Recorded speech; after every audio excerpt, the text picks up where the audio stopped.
I'm Dan Shaw Bell, Managing Partner of Workplace Intelligence, and in this series, I talk to leaders about their perspectives on hybrid work.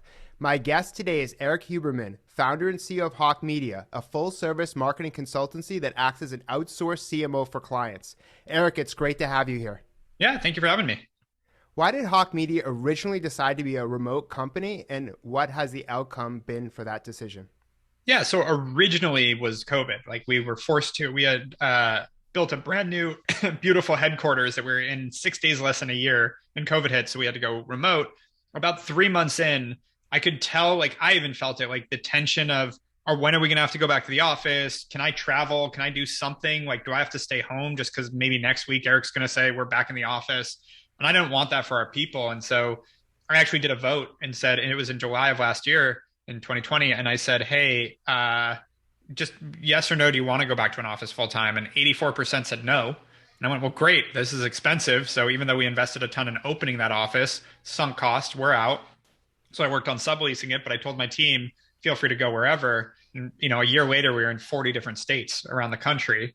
And we went from being 90 something percent, probably 95% in Los Angeles to now the latest stat. And this is, a little over a year later, I think we're 30% in Los Angeles. So people didn't want to be here. That's expensive, et cetera. And so people spread out. I'm still in LA, but it was one of those, listen to your people and what they want. And I always wanted to be in office because I thought you had to manage people and like have them there, et cetera. And it turns out good employees are going to work in the office or out, and bad employees are going to screw with you in the office or out. So it really didn't actually make a difference. It's an emotional decision that rationally doesn't actually work out that way.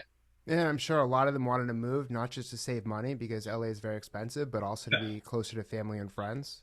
Closer to family and friends, or just explore. Like we had people that moved to Boise as an example because it's a beautiful place to live that's hard to get a job in because I think there's 300,000 people that live there. So it's not like the most booming economy. But if you can work for a company in LA and make LA wages living in Boise, we have, junior employees that are buying houses up there. And that's the thing is like, we didn't do what a lot of the big tech companies do and do like adjust their cost of living down and to adjust their pay down based on lower cost of living. We just kept our pay the same.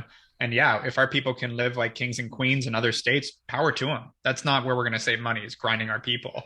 Vice versa, if you're going to live in LA, you're not going to necessarily get a bump for LA cost of living. So if it works, great. And we do pay, we pay market and a little above market in LA and New York. So everywhere else, it's ridiculous.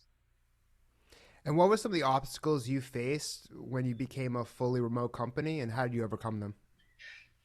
So I don't know that you ever overcome all the obstacles either way, whether it's in an office or remote. I think it's a constant work in progress. But I would say the biggest obstacle that we've seen is, it becomes a little transactional with your employees because if I'm working from home, your office life and like workspace is not a benefit anymore. So if another company comes in and offers me 10% more pay and I'm doing the same job there as here, like it's a lot harder to differentiate yourself above just the paycheck. And so you have to really be active on getting people involved in the purpose, the mission, their future. Like it forces you to do a lot of things that are frankly the things you should be doing, but you can't be lazy about it anymore. So you have to have really good advancement plans, really good management training, really good managers that can help people with their dreams and what they want to become and with their, again, purpose, and make the place a place that people wouldn't want to leave, even if they do get offered a little more. If someone gets offered 30, 50% more money, generally they're going to leave. It's hard to keep someone at that point unless they see a path to why they can get there quickly where they are. But for anything less than that, I think that there's a lot to do with making a place that people want to stick around, which is hard. You can't, again, be as lazy without a space that's beautiful, and the Google mentality of like, we supply lunch and massages, and which is all the shit we had too, which frankly is a waste. So I think it's actually forced us to do a lot of good things, as well as managed more objectively versus subjectively, and like really look at output, really look at people's performance versus how we feel. And I think that's been a great part of it too. But yeah, that's been the challenge. The other piece is our people were really desperate for human connection and contact. Like the more extroverts than us wanted to be around their coworkers. And I'm an extrovert. I almost didn't understand it. Like it was to a point that we're like, wait, just go see people. What do you mean? This to me, like being on a Zoom call was enough social for me. And I am an extrovert, but that actually satiated it.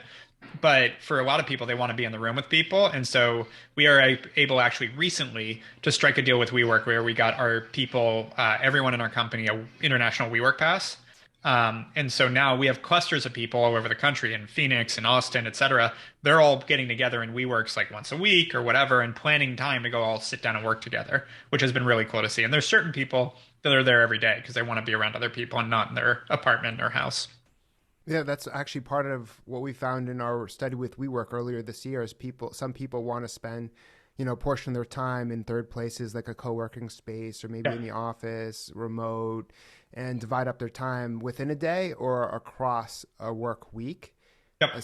And the other thing is, I think that, yeah, differentiation is no longer just pay, Yep. and it's more about flexibility, learning and development. And when you're not in a physical office space, actually the demands of communicating more often, providing more learning and development increase based on the conversations I've had with leaders. Yep. Exactly. And what you said earlier was really interesting and something that's come up a lot about collecting data to make decisions about having an office versus not having an office. How did you leverage data to help to make better decisions around other aspects of remote work? Yeah, I mean it's literally everything from, time tracking to what we one big thing we implemented pretty early was a client satisfaction survey every time we have a call, which is weekly to bi-weekly. We get like a 1 to 5 stars how they're feeling about things. So that we actually could know because like if we have an employee and all their clients are happy and they're managing the workload we need them to, I don't need to manage them. They're great. Like we'll be there to support them. But like I remember early on in this whole thing, my brother is 9 years younger than me and was telling me a lot of his friends are some of our younger employees. And he was like, a bunch of your employees are just like going to the beach in the middle of the day. And I'm like, yeah, and their performance is great. So power to them. That's awesome. And I just got off the phone with a bunch of our new employees. Like remote work, if you can again measure to output and like actual like and not every job can do this. A lot of jobs just need to be hourly, but for us, if they're managing the right client load and their clients are happy and they're performing and the performance of their clients is great and their work product's good, like, and those are all things that are, we can be objective about with by measuring certain things, then I don't care if they work 3 hours a day, 10 hours a day, 2 hours a day, whatever, power to them, however they need to manage their time. And like, if the people that are working overtime, like that are putting in 12, 15 hours, when someone else with the same load's putting in 5, we're going to help that person with time management and how to get better. But there's a lot of people that have been able to be flexible, as well as we've had a few employees that have like given up their apartments and like just bounced from city to city month to month and tried different places to live and lived at a ski place for a couple of weeks. And we had an employee work out of Mexico for like a month, another employee that I think was in Jamaica for 6 weeks. Like there's all sorts of cool things, but we don't care because all that matters is, are their employees happy or are their clients happy? Is their work product good? And then do whatever you want to do. Yeah, it's a great philosophy. It's results only workplace environment. So focus more on the results that someone produces and measure those based on those outcomes and how they align with your organizational goals, rather than care about where and when people are spending their time. And it is what ends up happening is people that can perform and efficient like people do great and love it, and people that don't end up getting stressed out because if part of that working for an employee is they have to be able to get the work done efficiently. If they're not good and they're not efficient, they spend too much time on things, they end up working way too hard. And versus like if it was just hourly, the day's over, they're done, even if they didn't get all their work done. It doesn't work that way either anymore. Exactly. And what do you do to onboard new employees into your culture successfully in a remote work environment? We do a lot of training, and then every team meets every morning at 9 a.m. Pacific to kick off the day. And so they all get to know each other. We do different interactive things. And then once a year, we did this already when we were in person, and now we're planning on bringing it back next year, but we're going to get everyone together once a year for a long weekend and do something fun together. So that's part of it too. That's once a year. So it's hard if, let's say, someone joins right after that. It's kind of a bummer that they're here a year before they get to experience that. But then again, we're trying to get people together in different ways. A part of it is we do like we've watched a lot of like close friendships, like people in each other's weddings develop at Hawke Media. And like, that's something we want to continue because we know like people at this scale, we're over 250 people now. Most people are not there because of me. they're there because I created something, don't get me wrong, but like they're there because of their manager, because of the people that sit around them generally. And so making sure that those small groups continue to be tight knit and, get to like each other, get to become friends, et cetera, and facilitating that is part of the goal. So we're talking about getting individual teams together on a quarterly basis and all sorts of things because budgets have switched from being needed to spend on an office space to some of these things. Yeah, FaceTime's so important, and that's what we Right. found in our research is that even if you're fully remote, at least meet quarterly or annually so people can have the FaceTime that builds trust and relationships that last and anchor people into their company so they stay longer. What Exactly. do you do to celebrate key milestones like life events, work anniversaries, Yeah. professional wins in a remote or hybrid workplace? So we're actually the whole company's very active in Slack. We celebrate every milestone publicly in Slack for people, as well as they celebrate each other. So we have a shout outs channel where it's always going. I mean, if I pulled this up right now, I bet it would. Yeah, it's already lit up this morning a few times. So shout out to our people ops team, the recruiting especially, who's on fire lately. Shout out to Cheetah, who runs uh, our SEO team for her excellent work with our client Petite Plume. Like all these things that like it's constantly. And I mean, when I say shout out, like there's I don't know how many reactions that is. Like 40 people have reacted to that post from yesterday. So like people are paying attention to how we're shouting each other out, and that's just the small wins, which we really found were important to celebrate small wins. And then right above that is shout out to Nick Natale who for popping the question and getting engaged this weekend. Like we celebrate that way, which is not necessarily good. We also send gifts and that kind of stuff too. It's not necessarily perfect, but we do want to recognize that people are living lives, doing cool stuff, and it's not just about what you're doing at work. Because I think that's the part of the human connection that is super important. It is really easy to just do business over Zoom. It really is. Like the transactional part of business, getting your job done, having your meetings, moving through the day. Zoom is incredibly efficient. I have generally every 30 minutes on the 30 minutes, I have another meeting. So I'm talking to, I usually have 12-hour days. So 24 meetings a day. Like that's really fucking efficient. I get a lot done in a day, but those relationships aren't built that way. Yeah, no, I agree. That's a really important point. Especially because you can't really high five someone virtually or in that same way. You don't get Right. the touch, the feel. So, you can, send a message on Slack in your case to Yeah. recognize people. It's not like people don't want recognition if they're remote. They want it and Yeah. they probably want it more often. They don't want to wait a year for an annual performance review. They want to be able to feel like they're part of the company and have a sense of belonging and purpose. Yeah, exactly. And yeah, I mean, people, yeah, that's exactly it. And it brings a little joy. You see yourself tagged in something and it's like, oh, thank you. And like most people do work off validation. Like it's just a part of human nature. I agree. How do you connect employees that have similar interests in a remote or hybrid workplace? So one initiative, we're not good at that yet. We have two things we're doing. We are going to be building, what do they call it? There's actually a term for this, some sort of group, not advocacy. Oh, but Employee resource group? no, but I've called it extracurricular activities. Like I wanted to do this, and now we're going to be building this out, which is like basically like a book club, but then also like who's into music? Like who wants to be in a band? Let's put those people together. Which runners do we have? Who's Like ski? like the Hawke edition of like meetup.com in a way? Yeah, basically. And so basically putting someone, and we do have like we have a venture fund. Our head of venture created the ad venture club, ad marketing, and then venture. It's haha. But the ad venture club was anyone at Hawke that's interested in venture capital that wants to be a part of our deal sourcing and stuff that can actually get access to like how does a VC fund work? Raise your hand, come on and be a part of it. Like, it's that kind of thing. So there's the business side of things, but then there's also there's our charity club, which we help identify what we want to support, how we want to build out our charitable aspect of the business. There's all sorts of things like that that we're like, just if you want to get involved, get involved. And there's no brownie points for it. It's literally just like we don't put it on the record that like, oh look, they're more involved, so they're going to get a promotion. It's nothing like that. It's just like if you're interested in these things, we want to create an environment where you can get them. Makes sense. And what do you find? How do you make sure that people can find these type of events and these groups within the company, even though it's remote and people can't gather You in basically do person it. as much? So we do a weekly all hands on Fridays, and we just take one of those a quarter and talk about them, That's and smart. and then send out Slacks and mass emails about like, hey, this is now open if anyone wants to join. So that part's not that hard. And then there was another piece of that.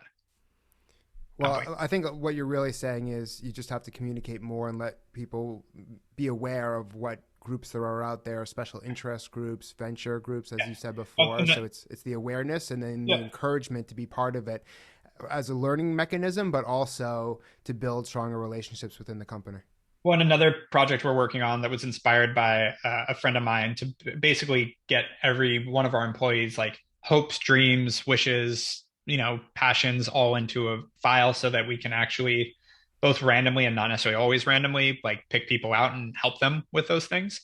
Whether it's they wanted to learn something, go somewhere, do something. Like the cool thing about being at this scale is like if an employee's lifelong dream has been to go visit a country in Europe, we might be able to do that for that employee if they're a great performer. We can't do it for everyone all at once, but we can over time help people do those things that have performed for us. And we're all, we want to make it equitable. If someone's going above and beyond for us, we want to go above and beyond for them. Totally. And what is one thing you suggest to companies to try and increase the chance of successfully transitioning to remote work? Be intentional. Just like anything. Like I always talk about this with good drivers. People, to me, a good driver is someone that cares enough to be a good driver. Like it's the people that actually care that they're good. You're a good driver by nature if you care. You're going to have a good remote culture if you care. If you put effort into it, you're going to be better than the people that don't. And so by nature, you're going to have, you might not be perfect. Nothing's perfect, but you're going to at least do a decent job. So I think it's really just having intent behind, we have to do this right. And action. I agree. Obviously.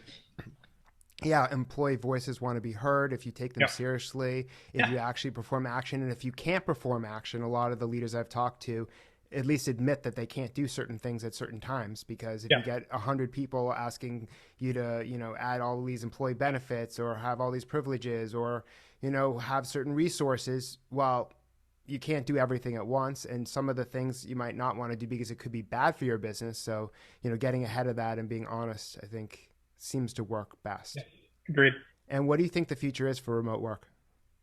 I think it's hybrid. I think you nailed it when you said hybrid is I think it's going to work for some jobs, not for others. I think people still want to get together. And I'm really curious to see how that flexibility comes to fruition in the real estate side of things, because it's like, I don't think you're going to need dedicated offices for every type of position, every type of company.